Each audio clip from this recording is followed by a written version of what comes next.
I've told you all along that you have to wait till there's a real contest before you take any notice of the polls. The polls have not been worth looking at until now. After the delivery of the budget, with the election about to be called, people are now starting to focus on the real contest. It's not a matter of when they're answering the pollers just giving some sort of a message to the government.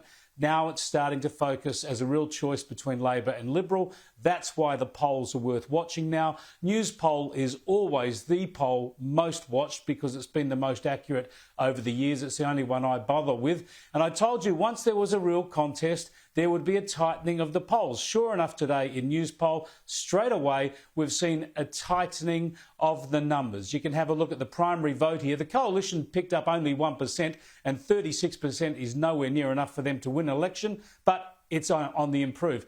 Alarming for Labor, though, is a 3% drop in their primary. That will be of some concern to them, although they can win an election at 38% primary vote. Have a look at how this translates in the two-party preferred, and you'll see that what was a staggering gap of 10% at 55 to 45% has now narrowed 1 point either way to 46% for the coalition, 54% for Labor. Now, of course, that would still deliver a significant Labor victory. If you look at the tracking graph here, how this two-party preferred polling has developed over recent times, you can see it got a long way apart, and just lately it's starting to tighten a bit. Now, that's good news for the coalition, but it will have to continue strongly for a while to go. I would say, though, that if you see the sort of tightening we've seen in the last fortnight continue every week until polling day, it means you've got a very tight election, possibly with the coalition in front, given the way the numbers fall state by state. So the trend is the friend of the coalition, and we'll see how that pans out. But if those numbers were reflected, of course, in an election, Labor would win. Now, the issue here with politics at the moment is the debates and the way they're being approached by the two sides. For that trend to continue, the government needs to focus on the issues. If they can spend every day between now and the election talking about the key issues, national security, border security, economic recovery, economic development, then the coalition can claw back that gap and win. Labor, on the other hand, they don't want to talk about those issues. They want to assassinate the Prime Minister's character. Simple equation for Labor: debate the issues and they run the risk of losing, keep everybody distracted with a character assassination attack on the Prime Minister, and they have a chance of winning.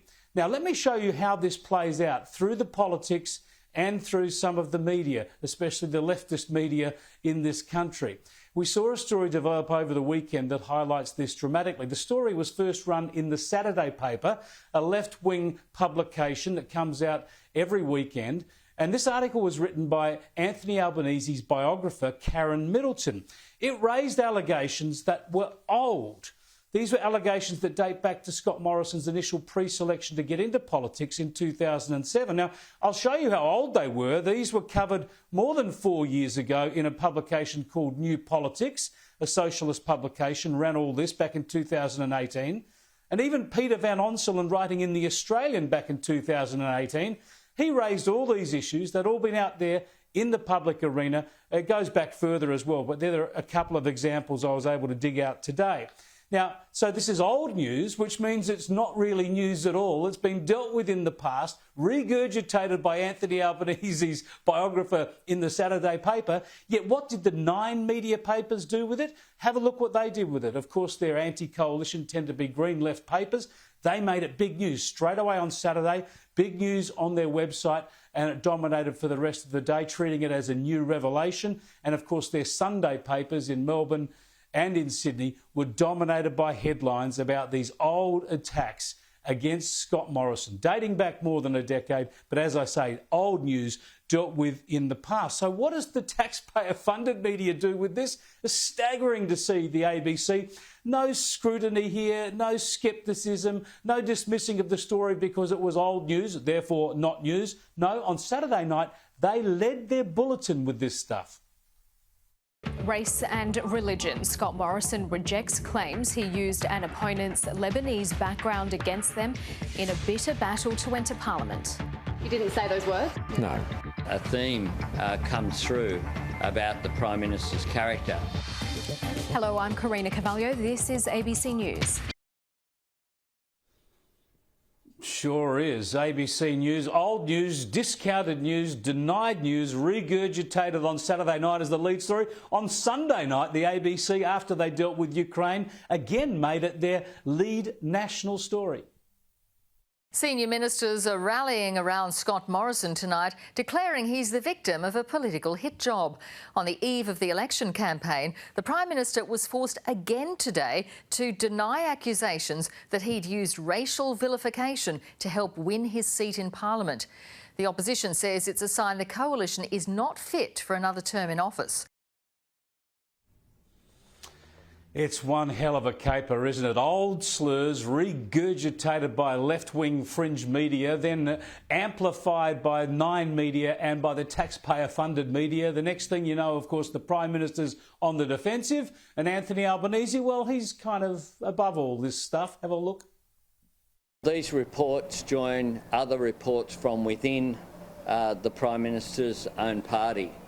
You have, whether it's the former Prime Minister Malcolm Turnbull, his current Deputy Prime Minister Barnaby Joyce, the comments that have been made by Gladys Berejiklian, the former Premier of New South Wales, the comments this week of Connie Fear of Auntie Wells, but also crossbenchers like Pauline Hanson and Jackie Lambie, who've dealt with this Prime Minister.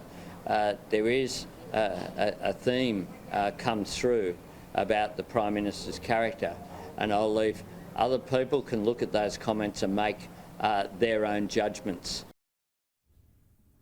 So there you have it. That is the tactic of this election campaign. It's to focus on a personal and character attack on the Prime Minister. My point to you is every time you're watching this stuff in the media, whether it's on Sky News, you're seeing these politicians, or you've seen advocates and journalists debating these issues, every time they're talking about these character issues attacking Scott Morrison, they are doing that to distract from the real issues.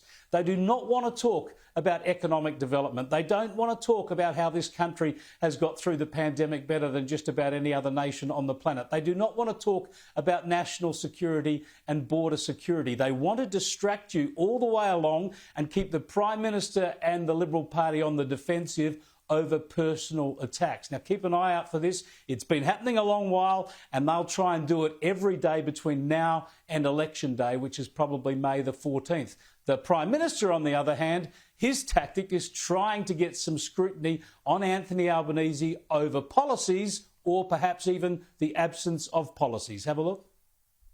I stand before you all the time, and people can certainly throw plenty at me. But here I am, standing strong, standing tall, and this election campaign is an opportunity for the Australian public to scrutinise the alternative. Last week, Thursday night, he had the opportunity to lay out an alternative economic plan for the country. He didn't. There you go. Before the election's even officially called, you can see very clearly the two tactics being deployed by either side here. There's an element, a strong element of character assassination going on here in this campaign.